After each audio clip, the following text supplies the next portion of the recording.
और जो भी रिजल्ट आया उसने आपको कितना जोड़ा कितना तोड़ा, वो कितना जोड़ा कितना तोड़ा। एक यहाँ से एक संदेश दे रही हूँ कि अभी भी समझ जाइए। यानी कि आप कुछ बताना नहीं चाह रही हैं, सिर्फ भाजपा आगे बढ़े बस उसी की योजना आप देना चाहती हैं।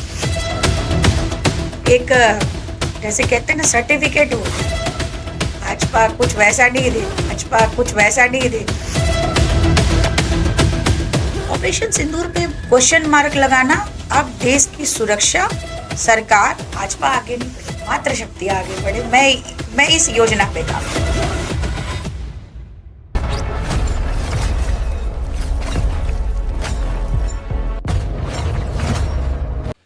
विश्व की प्राचीनतम नगरी काशी और विश्व की सबसे बड़ी पार्टी भाजपा, और उस भाजपा में काशी क्षेत्र की महिला मोर्चा की अध्यक्ष होना अपने आप में एक गौरव का विषय होगा। और इस गौरवमयी परंपरा और उस गौरवमयी परंपरा का अपने व्यक्तित्व में समाहित समन्वित स्वरूप लेकर के आज हमारे बीच में उपस्थित हैं नम्रता चौरसिया जी। बहुत बहुत स्वागत है आपका। धन्यवाद सौरभ जी।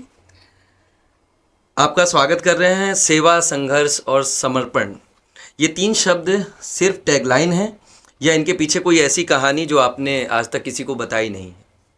सेवा, समर्पण और संघर्ष, तो ये तीनों जो टॉपिक हैं वो हमारे जीवन का एक महत्वपूर्ण अंग बन चुका है। तो मैंने इस पे बचपन से लेके आज तक इन्हीं विषयों पे विद्यार्थी जीवन से लेके अब तक काम ही करते आ रहे हो, और आगे कितने संघर्ष है देखते हैं। आपने बीकॉम तक की पढ़ाई की, फिर उसके बाद आप एबीवीपी में जुड़ी, तो कभी घर में किसी ने आपसे कहा कि बेटी ये सब ठीक नहीं है, इसको छोड़ करके कुछ और देखना चाहिए? पहले तो मैं बता दूं कि मैं 2000 आपका 97 में मेरे फादर गुजर गए। मैं 12 इयर्स की थी।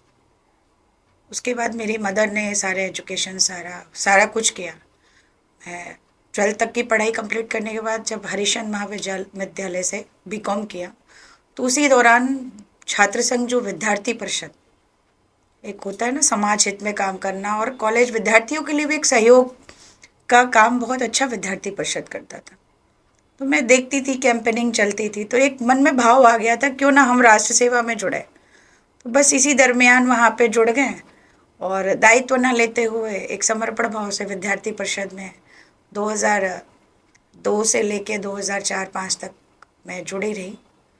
2004 में मेरी शादी हो गई और थोड़ा इस पे ब्रेक लग गया, लेकिन शुरू से मैं जुड़ी रही और वो मन में रहा, राष्ट्र सेवा प्रति समर्पण। और विद्यार्थी जीवन में जो मैंने विद्यार्थी परिषद के कार्यकर्ताओं को काम करते देखा, सहयोग की भावना, समर्पण की भावना, समाज हित में सोचना, कॉलेज विद्यार्थियों को भी काफ़ी सहयोग। आज भी देखिए, आज विद्यार्थी परिषद प्रत्येक कॉलेज, प्रत्येक यूनिवर्सिटी और शिक्षा संस्कार के कई कार्यशालाएँ होती हैं जो विद्यार्थी परिषद के माध्यम से होती है।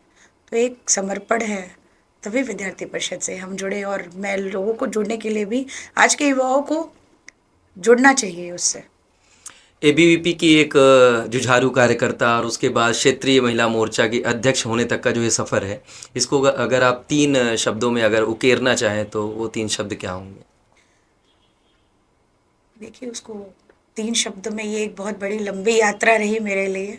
2002 से लेके आज 2026 है, एक लंबा समय है, लेकिन फिर भी मैं कहूँगी एक कार्यकर्ता होने के नाते और एक नॉर्मल इंसान होने के भी नाते, अगर समाज में आपको कुछ करने का अवसर मिल रहा तो वही विषय है सेवा, समर्पण, संघर्ष और समन्वय। इन चारों को जोड़ते हुए कार्य करते रहिए, आप जब जीवन में कहीं ना कहीं आगे बढ़ेंगे और एक अच्छा पायदान प्राप्त होगा आपको। आपने 2015 में सभासद का चुनाव भी लड़ा था। अब उसमें आप जीती या हारी, और जो भी रिजल्ट आया उसने आपको कितना जोड़ा कितना तोड़ा? 2015 सभासद चुनाव से लड़ने से पहले मैं 2013 में महिला मोर्चा की पहली महिला मोर्चा मंडल अध्यक्ष हुई, छावनी मंडल से। क्योंकि वहाँ कभी महिला मोर्चा की कोई अध्यक्ष नहीं रही, लेकिन फिर भी एक अच्छी कार्यकर्ता, एक संगठन की समर्पित महिला पदाधिकारी के द्वारा मुझे मंडल अध्यक्ष बनाया गया, और मैं 1 साल कार्य ही कर रही थी। 2014 में माननीय प्रधानमंत्री जी, ये मेरा सौभाग्य था, प्रधानमंत्री जी चुनाव लड़े काशी से, मुझे सोशल मीडिया वॉलंटियर का काम के तौर पे जोड़ा गया। एक छोटी सी यात्रा शुरू हुई उसी मंडल अध्यक्षी के दौरान। फिर 2015 में हमारे कैंटोनमेंट का चुनाव आ गया। चूँकि हमारे फादर इन लॉ एक अच्छे व्यक्ति के तौर पे और वहाँ पे एक सामाजिक अच्छा जुड़ाव है, तो ऐसी चर्चा आई और यूँ मन में आया। और मेरे पति अ, श्रीमान नीरज जी ने भी कहा कि अगर तुम्हारी इच्छा मन में है तो इसको नहीं काटना है, हम सब आपके साथ हैं। तो मैंने नामांकन पर चलो। उस टाइम छावनी के चुनाव में राजनीतिक पार्टियों का कोई हस्तक्षेप नहीं होता था, लेकिन मैं जब चुनाव लड़ी उस साल से ही छावनी के चुनाव में पार्टी का योगदान अच्छा रहा। माननीय प्रदेश अध्यक्ष लक्ष्मीकांत वाजपेयी जी और हमारे अभिभावक आदरणीय वर्तमान महामहिम लक्ष्मण आचार्य जी और काफ़ी संगठन के ऐसे बहुत सारे नाम हैं, एक बड़ी लिस्ट है जिनके माध्यम से पार्टी ने टिकट, इस बार जो चुनाव हुआ पार्टी ने टिकट तय किया। पार्टी हमेशा समर्थन करती थी, पार्टी ने तय किया और मुझे टिकट मिला, मैं चुनाव लड़ी। हमारा जो क्षेत्र था वो 60-40 की रेशियो वाला था, तो आप समझ सकते हैं, तो ये समस्याएं आती थी। मैं वहाँ चुनाव हार गई। सबने मेहनत की, संगठन ने भी मेहनत की, मेरा पूरा परिवार उस चुनाव में लगा रहा। मैं चुनाव हार गई, लेकिन हमारे जो संगठन में गार्जियन थे उन्होंने यही कहा एक शब्द। मैं थोड़ा सा कुछ पल के लिए निराश हो गई जब शाम को रिजल्ट आया, लेकिन तभी मेरे पास एक फ़ोन आया कि बेटा तुम परेशान मत हो ना। थोड़ी भावुकता का समय था मेरे लिए कि आप चुनाव हारे हो, आप संगठन में बहुत आगे जाओगे, ये हमारा अनुभव कहता है। वही एक शब्द मैंने गांठ बांधी और आज तक मैं अपनी पूरी कोशिश करती हूँ कि संगठन में अपने आप को 100% देने का, और हमारी ओर से संगठन को कोई शिकायत ना हो, संगठन का कोई नाम खराब ना हो, और निरंतर कार्यकर्ताओं के जोड़ने की श्रृंखला पहले भी चालू थी और आज भी चालू है। एक महिला के तौर पे राजनीतिक सफ़र, फिर घर भी संभालना, तो नीरज जी का कितना सपोर्ट रहता है आपके साथ? और कभी क्या कोई ऐसा मौका आया जब लगा कि राजनीति और घर में से किसी एक चीज़ को ही चुनना होगा? देखिए, जब तक पति पत्नी दोनों का सामंजस्य न हो तो आप जीवन में एक महिला आगे नहीं, बाहर नहीं निकल सकती है। लेकिन हमारे हस्बैंड का हमेशा सहयोग रहा। इवन उन्होंने राजनीति ही नहीं, अपने व्यवसाय में भी मुझे बकायदे बराबर का हिस्सेदार बना के मुझे आगे काम करने का अवसर दिया। उसके साथ ही उन्होंने मुझे राजनीति में भी अवसर दिया और हमेशा मेरे साथ कंधे से कंधा मिला के जब भी कोई समस्या आई वो बोलते थे, अरे कोई बात नहीं, मैं हूँ, आप करो, आप जाओ। एक विश्वास बना रहा। उसी विश्वास के साथ आज तक हम उस ट्रैक पे चल रहे हैं, कहीं कोई समस्या नहीं आ रही। हाँ, कभी कभी ऐसा क्षण आता है, चूँकि बच्चे छोटे थे, हमारे बच्चों ने भी एक तरह से बहुत सहयोग किया है हमारे लिए, क्योंकि इतने छोटे कम उम्र में भी बच्चों को पूरा समय ना देना। लेकिन हमारा जो परिवार था, एक चर्चा करें इसमें तो संयुक्त परिवार का भी विषय आता है। तो आज मैं संयुक्त परिवार में हूँ, सब साथ हैं और मैं सबसे छोटी बहू हूँ अपने घर की। परिवार का भी सहयोग है और हमारे हस्बैंड का भी अच्छा सहयोग रहता है, इसीलिए मैं इस काम को कर पाती हूँ।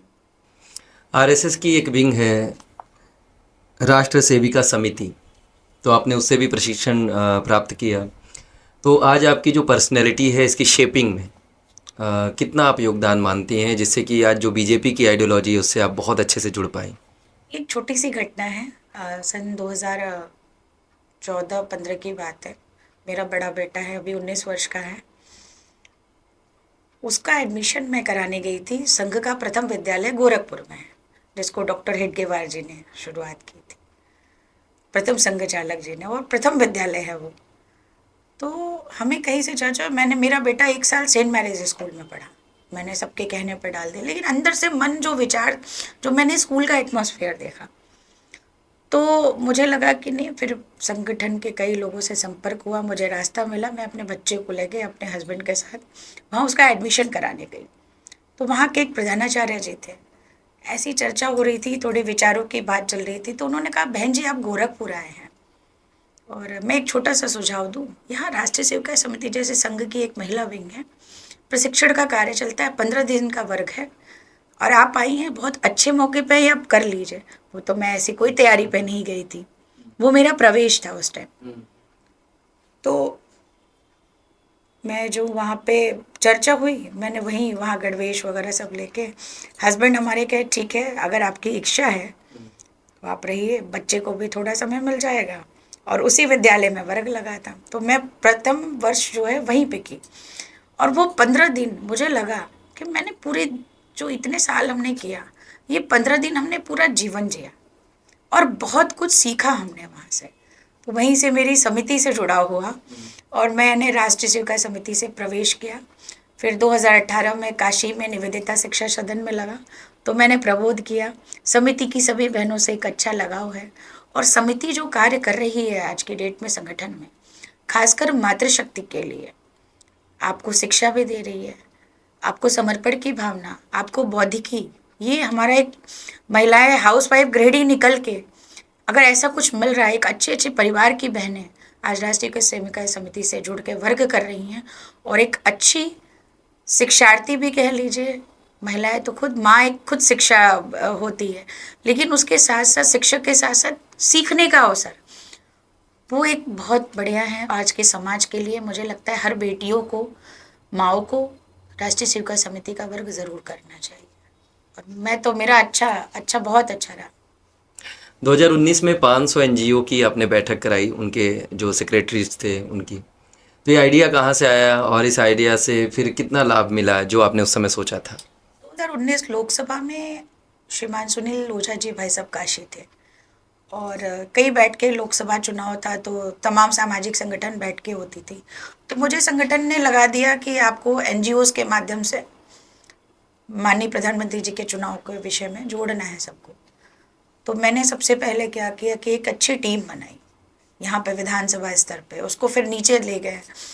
तो कई एनजीओज चलाने वाली बहनें हैं, भाई लोग भी थे, मैं सबको जोड़ने के बाद सबसे चर्चा आई। तो मुझे एक आया कि तत्काल हमारे एक संगठन महामंत्री जी हैं, भाई साहब ने मुझे 1 घंटे का समय दिया, ऐसी चर्चा की और कहा कि आपको एनजीओ की बैठक करानी बहन जी, और कितने करा लोगे? तो हमने कहा भाई साहब जैसा आप आदेश करिए, मैं संपर्क प्रयास करूँगी। ये कार्यकर्ता हमेशा कहता है कि भाई साहब प्रयास करूँगी। तो मैंने प्रयास किया। जो टीम वर्क था, एक टीम वर्क बहुत बड़ी होती है, हमारी टीम अच्छी थी, पूरी टीम ने अच्छा काम किया। लगभग 500 एनजीओज अपनी वाराणसी लोकसभा में जो विधानसभा आती, सभी विधानसभाओं से कनेक्टेड हुए और मोदी जी के विचार, मोदी जी के कार्यों को देखते हुए और प्लस अपनी जो विचारधारा थी, उसमें एनजीओज में कई ऐसे थे जो कांग्रेस से जुड़े हैं, सपा से जुड़े, बसपा से जुड़े, लेकिन उस लोकसभा की बैठक में सभी समाज के और सभी पार्टी के जुड़े हुए भी लोग, एनजीओज के अध्यक्ष और सचिव आए थे और श्रीमान नड्डा जी भाई साहब केंद्रीय स्वास्थ्य मंत्री थे, उनका मार्गदर्शन मिला और सभी लोग अपनी स्वेच्छा से आए, मुझे कोई व्यवस्थाएं नहीं करनी पड़ी। और जाते वक्त भी उन्होंने धन्यवाद मुझे दिया, फिर कहा कि बहन जी ऐसी कोई भी कार्यक्रम आप ज़रूर हमें याद करिएगा, और उसी बहाने मेरा भी एक बड़ा संपर्क बन गया। अभी हाल में एसपी के एमपी हैं अजेंद्र सिंह लोधी जी, जिन्होंने पीएम के ऊपर कुछ अभद्र टिप्पणी की, जिसका यहाँ की महिला मोर्चा ने काफ़ी ज़ोरदार उसका विरोध किया। तो आप काशी क्षेत्र की महिला मोर्चा अध्यक्ष हैं, उस दिन वाराणसी में क्या स्थिति थी और इसको आप लोगों ने किस तरह से देखा और इसके ऊपर क्या टिप्पणियाँ थी आपकी? मैं बात सिर्फ लोधी जी की ना करूं, आप देखिए निरंतर, आप देश का प्रधानमंत्री किसी पार्टी का नहीं होता, आप प्रधानमंत्री जी के ऊपर टीका टिप्पणी या अभद्र भाषा का उपयोग कर रहे हो, तो आप विदेशों में अपने देश को क्या रिप्रेजेंट, समाचार और न्यूज़ के माध्यम से क्या विदेश के लोग समाचारों को नहीं पढ़ते होंगे कि भारत की राजनीति में इस प्रकार की विपक्ष पार्टियां देश के प्रधानमंत्री को ऐसे अपशब्दों का चयन करते? तो आप एक तरफ बात करते हो इनके हित की, उनके हित की, लेकिन आप अपने ही देश को गलत रिप्रेजेंट करते हो।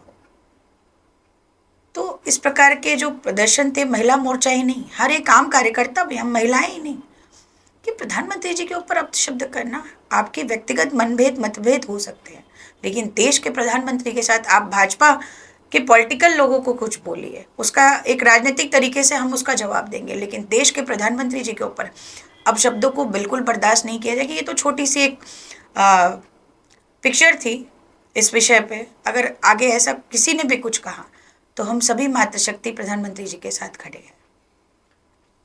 अभी कांग्रेस के प्रदेश अध्यक्ष, उन्होंने भी कुछ तल्ख टिप्पणी की है, तो उसके बाद फिर आप लोग का इस पे क्या कहना है? और वो तो वाराणसी के ही हैं, और आपके प्रधानमंत्री जी के खिलाफ उन्होंने चुनाव भी लड़ा और काफ़ी ज़ोरदार तरीके से उन्होंने काफ़ी वोट भी अर्जित किए।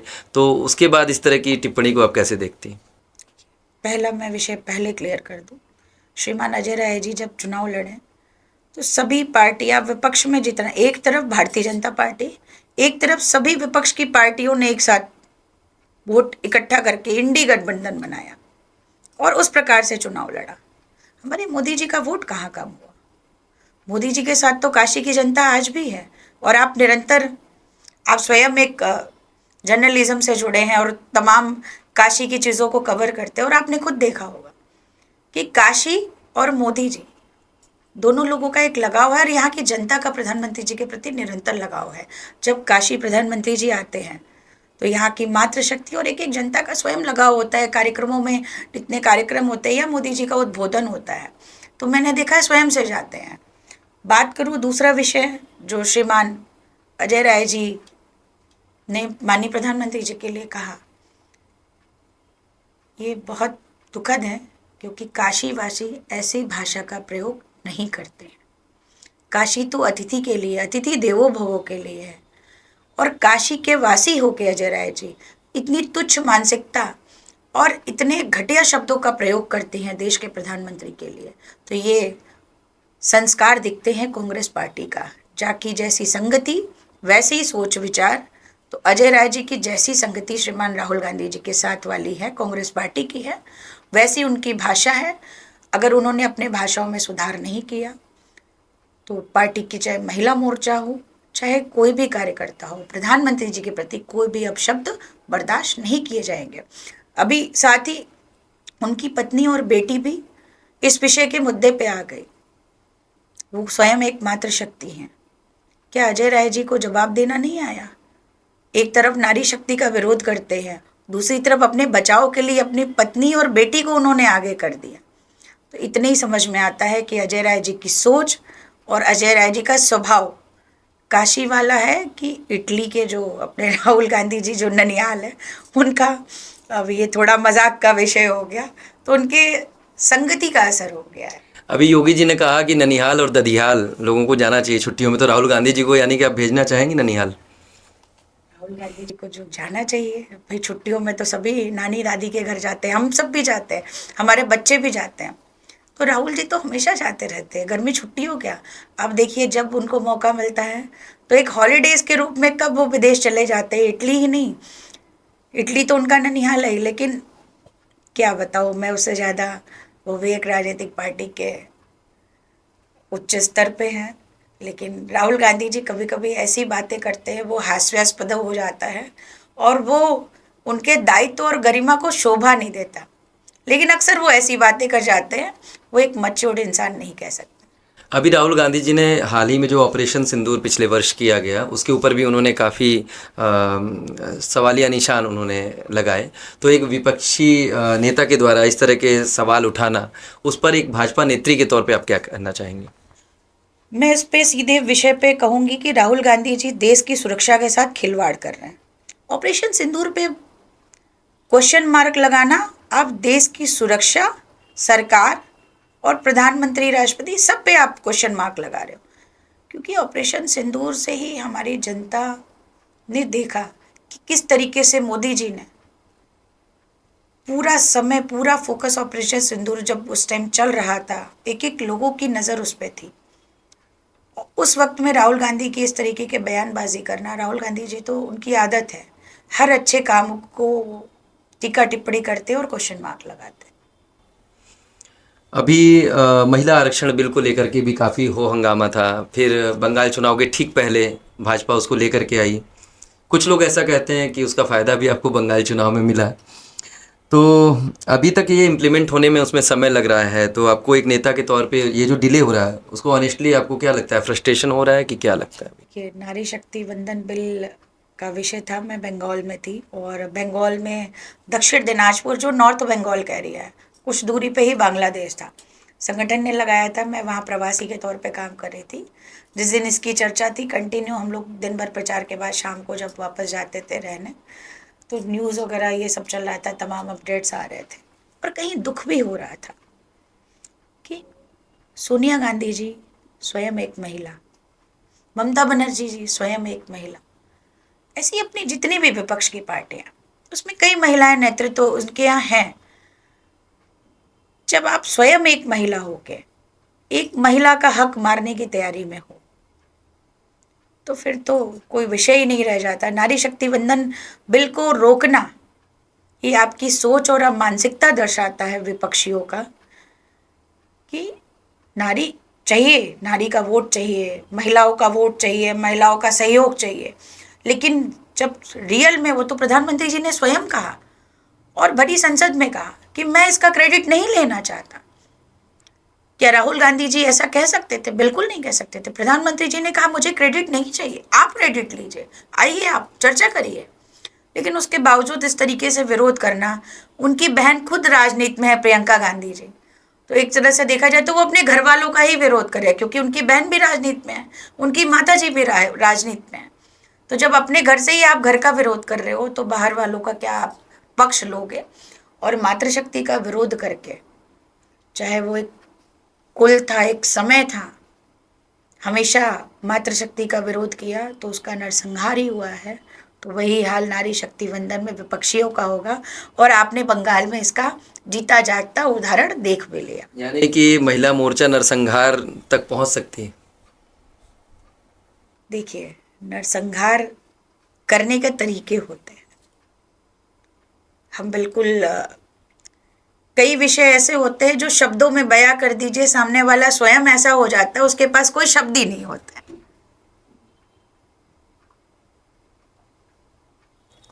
ये जो महिला आरक्षण का जो बिल लेकर के आया गया, तो आपको नहीं लगता कि उसकी जो टाइमिंग है, उसको लेकर के जो विपक्ष सवाल अगर उठा रहा है, तो वो कहीं हद तक ठीक है कि ठीक चुनाव से पहले इसको लेके आना? आप 2 महीने पहले भी लेके आ सकते थे, तो क्यों उसी समय लेके आया गया? और आपको पता भी था कि औंधे मुंह गिरेगा, फिर भी उसको लेकर के आए। तो क्या एक सोची समझी एक रणनीति के तहत अगर कुछ कहा जाता है, जैसे बंगाल में कहा जाता खेला होबे, तो वैसे ही कुछ खेला होबे वाली ही नीति कुछ लेके बीजेपी आई थी? देखिए, ऐसा कुछ नहीं है। हर विषयों की एक प्रक्रिया होती है, प्रक्रिया के तहत काम हुआ।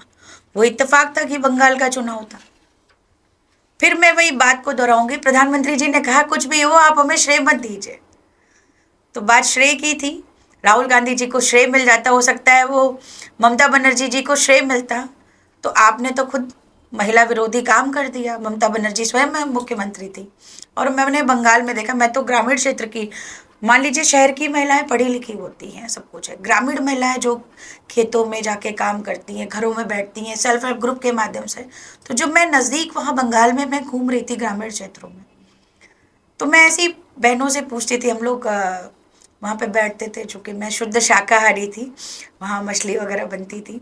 वहाँ 1-2 घर ऐसे थे जहाँ हम लोग कभी भोजन भी करते थे, तो वहाँ की माताओं से या बहनों से, बेटियों से ऐसी चर्चा होती थी जनरली। तो हम लोग पूछते थे, तो इस बार दीदी को आप ले आएंगे कि माननीय मोदी जी को? तो उन्होंने यही कहा, 15 साल दीदी को देखा, महिला मुख्यमंत्री को देखा, हम सुरक्षित नहीं हैं, हमारी ये बेटी सुरक्षित नहीं है। तो सुरक्षा बेटी की और माँ की, महिलाओं की, ये सबसे बड़ा मुद्दा था ना। एक बड़ी फहरिस्त है, लिस्ट में मैं देख रहा हूँ कि दिल्ली, राजस्थान, हरियाणा, जम्मू कश्मीर, गुजरात, बिहार, बंगाल। तो इतनी कम उम्र में इतने राज्यों में प्रवासी कार्यकर्ता के रूप में आपने काम किया, तो सबसे चैलेंजिंग इलेक्शन कौन सा था और क्यों? सबसे पहला इलेक्शन था जो मैं संगठन के मुख्य धारा के माध्यम से गई थी। मुझे दिल्ली भेजा गया भाइयों के साथ चुनाव में। उस टाइम दिल्ली का, आप समझ सकते हैं उस टाइम दिल्ली का चुनाव कैसा था, लेकिन एक अच्छा अवसर था। वर्तमान वो जो टीम थी वो काफ़ी अच्छी जगह पे वो लोग प्रमोट हैं, मैं नाम नहीं लूँगी, लेकिन वो लोग एक अच्छी और अच्छा कार्य कर रहे हैं, काशी में भी और बाहर भी।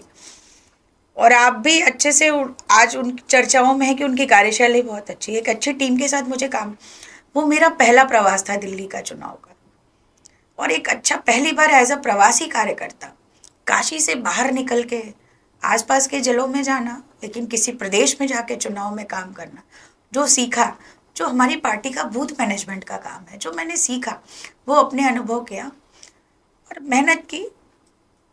चुनाव है, रिजल्ट अच्छे बुरे होते हैं, ये राजनीतिक एक प्रक्रिया है। जनता का मूड जनता जाने, हम कार्यकर्ता प्रयास करते हैं, लेकिन वो मेरा पहला प्रवास था और एक अच्छा अनुभव मिला और एक अच्छी सुखद यात्रा भी रही और एक बहुत अच्छा अनुभव, बहुत चीज़ें मुझे सीखने को मिले।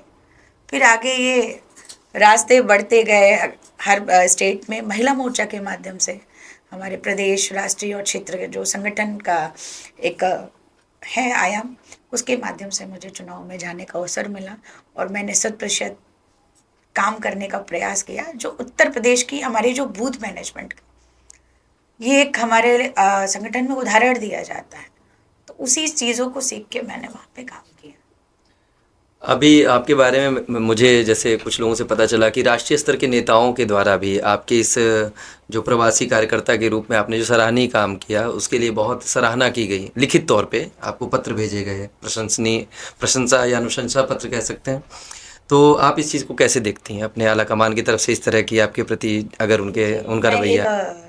क्षेत्रीय अध्यक्ष के नाते नहीं, मैं भारतीय जनता पार्टी के कार्यकर्ता के नाते कहना चाहूँगी, कार्यकर्ता को यही चाहिए, सम्मान मिलेगा, कार्यकर्ता आपके लिए समर्पित रहेगा। संगठन के लिए तो कार्यकर्ता हमेशा, और जब आपको केंद्र स्तर से या प्रदेश स्तर से जो भी आपके वरिष्ठ है, अगर आपके लिए थोड़ा सा भी अगर ऐसा कुछ आता है तो कार्यकर्ता अपने आप को उसी दुगनी ऊर्जा से काम करने के लिए हो जाता है। और अब तक जितने भी चुनाव हुए उन प्रदेशों से एवं केंद्र स्तर द्वारा हम लोगों को ये शुभकामना और धन्यवाद पत्र होता है और बाकायदे फ़ोन भी आता है, चिंता भी होती है कि आप लोग सकुशल पहुंच गए कि नहीं पहुंचे, और इस पत्र के माध्यम से आता है तो हम लोगों के लिए एक जैसे कहते हैं ना सर्टिफिकेट हो गया।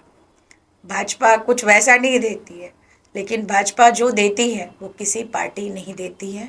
और आज जो महिलाएं भाजपा में इतनी बड़ी श्रृंखला में हैं वो यही कारण है कि एक दूसरे को देख के प्रेरित, आज वो सीख रही हैं, आज वो देख रही हैं, कल को वो कहेंगी कि आज दीदी को मिला है तो कल हमें भी मिलेगा। और ये एक सुखद अनुभव और हमें एक उदाहरण प्रेषित करने का मौका मिलता है। जब आप बंगाल चुनाव के लिए जा रही थी एक कार्यकर्ता के तौर पे वहाँ पे, तो फिर मुझसे कुछ लोगों ने बोला कि आपका स्ट्राइक रेट आप जहाँ जाती हैं वहाँ सरकार बन जाती है। तो अगर कोई मुझसे कहे कि अगर महिला विंग के तौर पे कांग्रेस में अगर आप कुछ सजेशन देना चाहें कि वो कैसे उभर सकते हैं, उनका स्ट्राइक रेट भी बड़ा अच्छा हो सकता है, तो आप क्या उनको सजेस्ट करना चाहेंगे? पहले महिला विंग को मैं क्या सजेस्ट करूं, पहले कांग्रेस को अपनी जो शैली है वो सुधारनी पड़ेगी, तभी पहले तो महिलाएं सुरक्षित हो, सम्मानजनक प्राप्त करे स्थान, तभी आगे कुछ कर पाएंगी। हमारी भाजपा में महिलाओं को सम्मान और सुरक्षा दोनों दी जाती है। आज हम लोग, जैसे मैं एक वाक्य बताऊँ, मैं एक बैठक में गई, रात को 9 बज गए, तो वहाँ जो बंधु लोग थे अपने, भाई साहब ने पूछा कि कैसे जाओगी, कैसे पहुँचोगी, आप घर पहुँचे कि नहीं पहुँचे, तो ये विषय होता है। मैंने कांग्रेस में बहुत सारी ऐसी बहनें हैं जो कांग्रेस में काम करती हैं, जुड़ी भी हैं, व्यक्तिगत सभी के अपने संबंध हैं, तो कई बार ऐसी सी विषय वो बहुत आवावेश में आके वो सोशल मीडिया पर लिख भी देती हैं अपनी पार्टी के प्रति, काशी की हैं। तो मैंने देखा कि वाकई जहाँ हम हैं ये हमारा सौभाग्य है कि उस संगठन में हमें काम करने का अवसर मिला और उन्हें सीखना चाहिए। मेरा अभी भी प्रश्न वहीं पे है कि अगर कांग्रेस को आगे बढ़ाने की योजना आपसे मांगी जाए तो आप क्या देंगे? कांग्रेस को मैं क्या योजना इस विषय पे मैं क्या बताऊं। यानी कि आप कुछ बताना नहीं चाह रही हैं, सिर्फ भाजपा आगे बढ़े बस उसी की योजना आप देना चाहती हैं? भाजपा आगे नहीं बढ़े, मातृशक्ति आगे बढ़े, मैं इस योजना पे काम करती हूँ।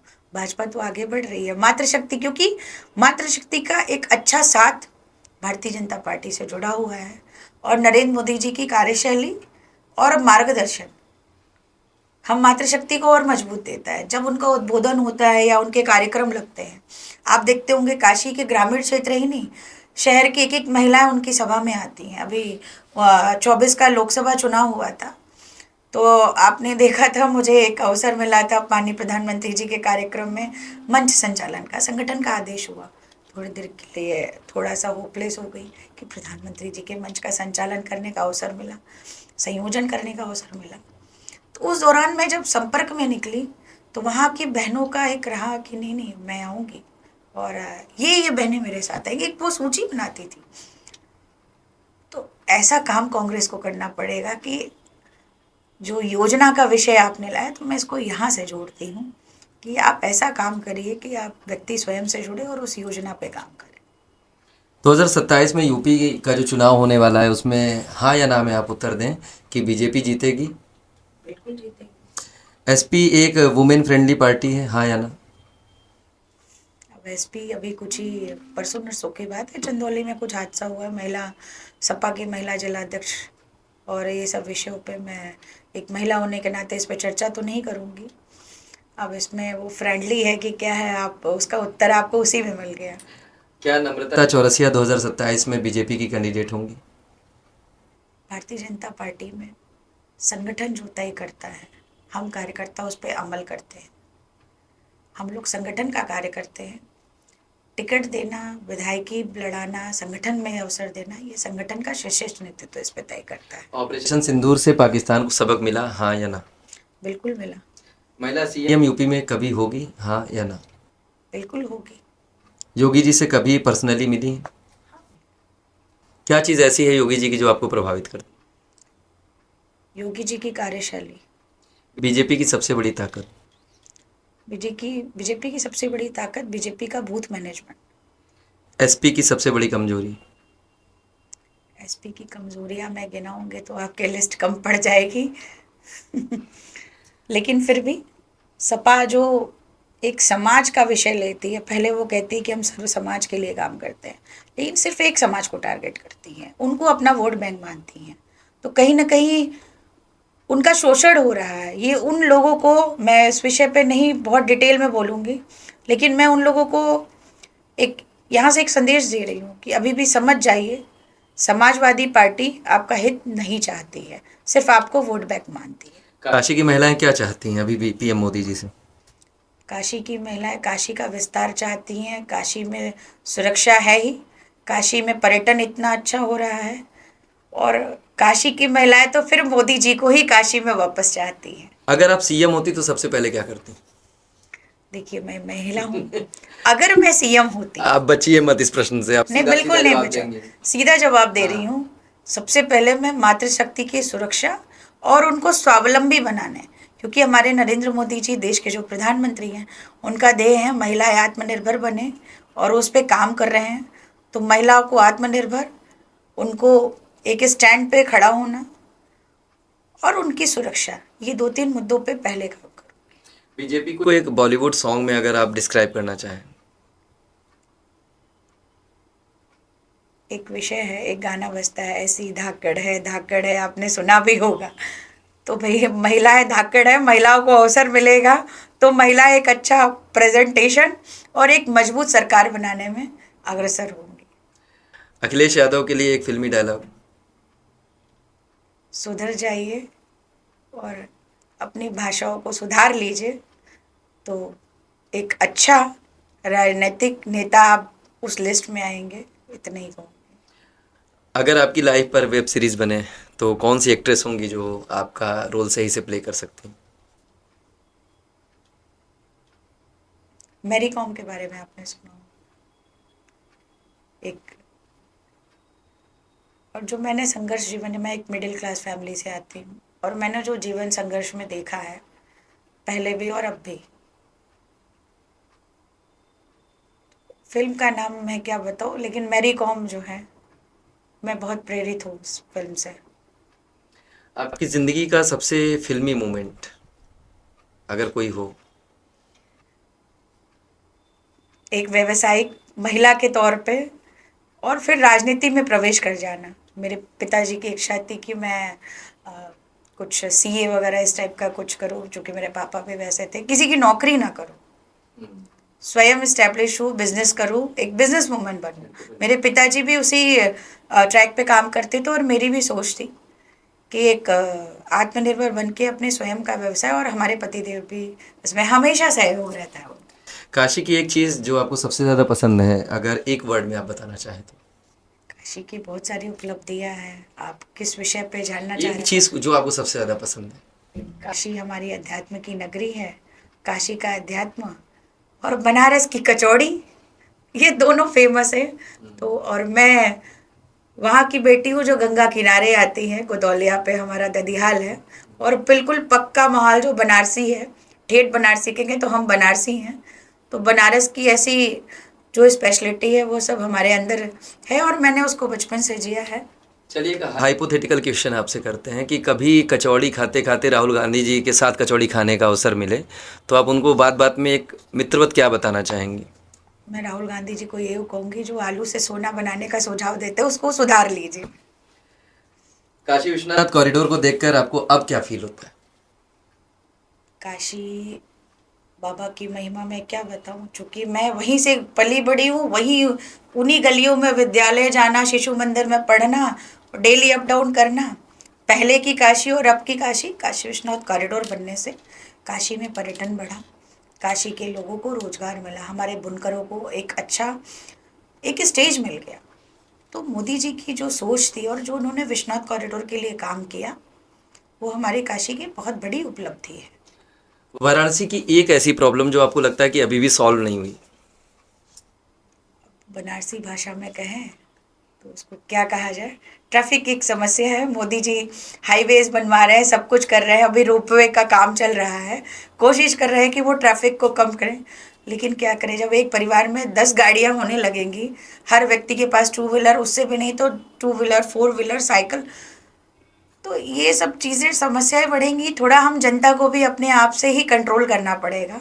और अभी कुछ दिन पहले मोदी जी ने कहा था, हालांकि आपके वर्षों पे मैं एक लाइन जोड़ रही हूँ कि ईंधन बचाइए, खाद्य पदार्थ में तेल को बचाइए, तो ये आपकी सुरक्षा और आपके स्वास्थ्य के लिए भी वो बोल रहे हैं। हम साइकिल चलाएंगे, थोड़ा हमारा एक्सरसाइज भी होगा। मैं खुद ही अभी परसों की बात है, मैंने एक इलेक्ट्रिक स्कूटी ली। मैं बड़ी ज़मीनी महिला हूँ, मैं आपको एकदम स्पष्ट बताऊँ, मुझे फोर व्हीलर से भी चलने का अवसर मिला, मैं टू व्हीलर, मुझे साइकिल, रिक्शा, आप जैसे कहिए, मैं उस स्तर से काम करके सम्मानपूर्वक काम करती हूँ। और ये एक आनंद है काशी का। आप पैदल भी चल सकते हैं, आप साइकिल भी चल सकते हैं, दम थोड़ा सा आगे बढ़े तो आपको रिक्शा मिल जाएगा। अब कुछ नहीं तो कुछ ना कुछ ऐसे परिचित मिल जाते तो उनसे बातचीत करिए और निकल जाइए।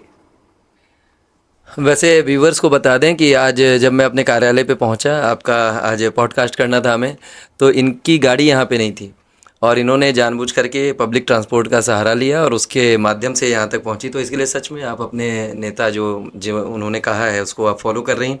गंगा के किनारे बैठ करके आपको अगर कभी कुछ ख्याल आता है तो क्या आता है? देखिए, गंगा किनारे बैठकर एक सुकून मिलता है, लेकिन ये थोड़ा मेरे लिए भावनात्मक है। जो मैं बैठती हूँ तो एक कमी हमेशा खलती है पिता के न रहने की। तो एक जुड़ाव रहा है। मैं 12 वर्ष की आयु में पिताजी हमारे गुजर गए थे और मेरे पिताजी हमेशा हम लोगों को शिक्षा के ऊपर हमेशा फोकस करते थे। एकदम स्पष्ट निर्देशन था। चूँकि हम एक वैश्य परिवार से आते हैं और वहाँ एक होता है कि एक टाइमिंग है, आपको पढ़ाई करना है, फिर शादी और ये सब चीज़ें होती हैं। लेकिन जब बैठती हूँ तो वो चीज़ें याद आती हैं और अध्यात्म हमारी काशी नगरी है, तो एक आध्यात्मिक तरीके से एक जुड़ाव हो जाता है गंगा किनारे बैठने से। आज बहुत सारी युवा लड़कियां इस पॉडकास्ट को देख रही होंगी और उनमें से बहुत लोगों की इच्छा होगी कि हम भी पॉलिटिक्स में आए, लेकिन उनके मन में कहीं ना कहीं डर है पॉलिटिक्स में आने को लेकर के। तो उनसे आप क्या कहना चाहती हैं? देखिए, हमारे प्रधानमंत्री जी ने तो स्वयं कहा है कि 1 लाख युवाओं को राजनीति में आने का अवसर मिलना चाहिए। वो हमारी बच्चियां भी हैं, आज हम हैं, एक नया जनरेशन आएगा तो ये कुर्सी खाली होगी, नई जनरेशन यहाँ बैठेगी, नई जनरेशन अपनी सोच के हिसाब से चलेगी। और बिल्कुल, मैं अगर अपनी पार्टी की बात करूँ, भाजपा की बात करूँ, तो यहाँ पे बेटियाँ सुरक्षित भी हैं, हम महिलाएं सुरक्षा से काम कर रहे हैं और बहुत कुछ अच्छा सीखने को भी मिल रहा है। तो मैं युवा बेटियों से कहूँगी, आप अवश्य आइए। और विद्यार्थी परिषद के माध्यम से आपने देखा कितनी युवतियां विद्यार्थी परिषद से जुड़ी हैं, आने वाली हमारी ये नेत्रियां ही बनेंगी। अगर बीजेपी में आप एक चीज़ कोई चेंज करना चाहती हैं जिसको आप पार्टी के सामने नहीं कह सकती, तो इस पॉडकास्ट पे क्या कहना चाहेंगी? देखिए, चेंज करना सारा विषय, ये पूरी रचना करना शीर्ष नेतृत्व का काम होता है। लेकिन फिर भी आज हमारी पार्टी सोशल मीडिया अपनी बाकी आयामों के साथ साथ सोशल मीडिया पे भी हम एक बड़े स्ट्रेंथ के साथ काम कर रहे हैं। पिताजी स्वर्गीय राजकुमार केसरी जी, तो अगर आज उनको आप याद करती हैं तो कौन सी बात उनकी स्मृति में आपकी आंखें भर देती कि आज वो होते और ऐसे आपको देखते तो क्या सोचते? देखिए, मेरे लिए तो मेरी माँ और मेरे पिताजी दोनों सम्मानित है, क्योंकि इतनी कम आयु में किसी महिला के पति को चले जाना, वो सबसे बड़ा समय होता है। और मेरे पिताजी 34-35 वर्ष की आयु में ही गुजर गए थे एक बीमारी की वजह से। और उस वक्त मेरी माताजी ने हम लोगों को संभाला, चूँकि उनको बहुत अवसर मिल रहा था, लेकिन उन्होंने कहा नहीं, हम अपने बच्चों के लिए जिएंगे और अपने बच्चों के लिए। आज मेरी माँ ने जो भी किया, आज हम यहाँ पे हैं। तो मेरे पिताजी कहीं ना कहीं जहाँ भी हैं, उनका आशीर्वाद हम बच्चों को, मेरा एक भाई भी है, तो हम दोनों उनकी कृपा से, और बाबा विश्वनाथ की नगरी है, उनके आशीर्वाद से हम आज यहाँ हैं। तो कहीं ना कहीं पिताजी का आशीर्वाद है, और उनकी इच्छा जो थी, हम लोग उनका प्रयास कर रहे हैं और सम्मानजनक जीवन जीने का प्रयास करेंगे। कभी ऐसा कोशिश ना हो कि हमारे पिताजी के नाम पर कैसी कोई भी बात आए जो उनसे, उनकी आत्मा को भी तकलीफ ना हो। और हमारी माँ हमारे ऊपर बहुत प्राउड करती है, हमेशा हमारे साथ रहती है। नम्रता चौरसिया एक ऐसा नाम है कि जो महिलाओं के लिए मुखर आवाज़ के तौर पे जानी जाती हैं। तो किसी एक ऐसी महिला जो कि जिसकी कहानी आपको याद आती हो, जो फरियाद लेके आपके पास कभी आई हो और जिसकी फरियाद को सुन करके आप अंदर तक हिल गई हो? देखिए, हम लोगों का जो ये समय है, ऐसे कई बहनें ऐसे होती हैं, खासकर जो पॉलिटिक्स की मैं बात करूँ, तो बहुत सारी ऐसी बहनें हैं जो बहुत ही गरीब परिवार से आती हैं, लेकिन पार्टी से जुड़ी हैं, सेल्फ हेल्प ग्रुप चलाती हैं, सेवा भाव से काम कर रही हैं।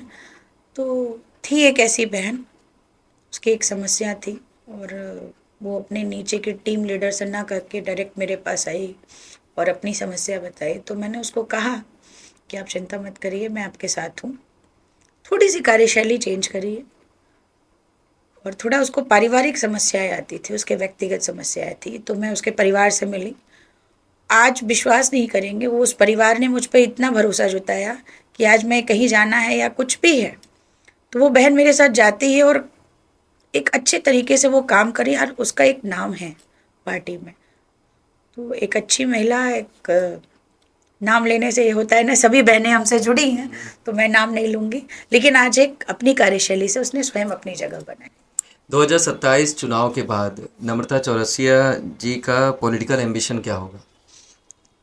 देखिए, राजनीतिक कार्यकर्ताओं का एम्बिशन आपको पता है क्या रहता है, लेकिन मैं राजनीति में सिर्फ इसलिए नहीं आई कि मुझे विधायक या सांसद बनना है। मैं राजनीति में इसलिए आई कि मैं कुछ कर सकूं।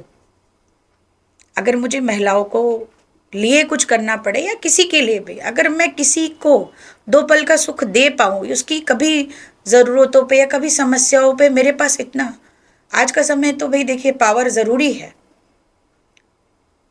लेकिन मुझे बस यही है कि मुझे एक ऐसा मजबूत स्थान पाने की एक इच्छा है, सभी को, लेकिन मैं सिर्फ सांसद विधायक बनने के लिए राजनीति में नहीं आई हूँ। मुझे संगठन में काम करना बहुत अच्छा लगता है, ये हमारे संगठन के लोग भी जानते हैं, और कभी भी मुझे अवसर मुझसे पूछा भी गया है, तो मैंने कहा है कि मुझे संगठन में अवसर दीजिए। कभी नम्रता चौरसिया जी अगर संसद की आवाज़ बन जाए तो उसके बाद जब सौरभ श्रीवास्तव का फ़ोन उनको जाए तो क्या पॉडकास्ट पे इसी हृदय के जो सरल भाव से आप आई हैं ऐसे ही आएंगी? बिल्कुल, सौरभ जी जब से आपसे जुड़ा हुआ है, आप छोटे भाई की तरह हैं, और आपकी कार्यशैली अच्छी लगी है, तभी आज मैं यहाँ आपके पॉडकास्ट पे उपस्थित हूँ। और मैं जैसी पहले थी, मैं मंडल अध्यक्ष थी तो भी ऐसी थी, आज मैं क्षेत्र की अध्यक्ष हूँ तो भी ऐसी हूँ। और आप मेरे जानने वालों से कभी भी आप पूछेंगे तो वो आपको स्वयं बताएंगी कि मैं कैसी हूँ, मेरा स्वभाव कैसा है, और मेरी कार्यशैली। और केंद्र नेतृत्व हो, चाहे लोकल संगठन के यहाँ के राजनीतिक लोग हों या सामाजिक लोग हो, या हमारे जैसे जिस समाज से आते, सभी से मेरा वही सरलता भाव है। आप 24/7 एक महिला के नाते एक जो समय का दायरा है, आप जब चाहे, आपकी कभी कोई समस्या, कोई विषय हो, आपको हमारी ज़रूरत है, हम आपके लिए उपस्थित हैं।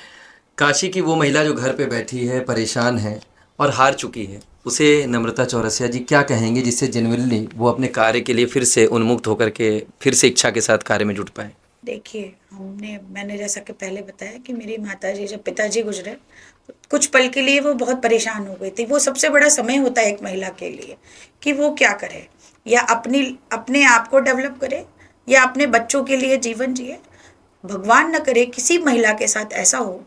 फिर भी मैं उन महिलाओं को एक संदेश देना चाहती हूँ, कभी हताश मत होइए।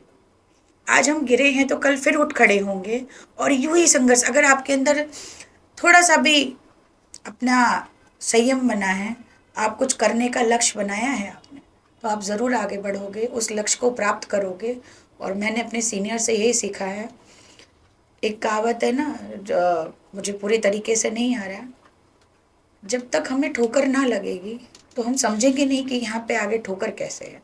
इसलिए हमें खुद को भी संभाल के और संभल के चलना है कि हमें ठोकर लगे ही ना, और हम उस काम को कर सकें। मैं फिर भी बहनों से कहूँगी, वो मातृशक्तियों से कहूँगी, कभी भी ऐसी कोई समस्या है, खासकर काशी की बहन बेटियां, मैं हमेशा सबसे ईज़िली भी मिलती हूँ और मिलती भी रहूँगी।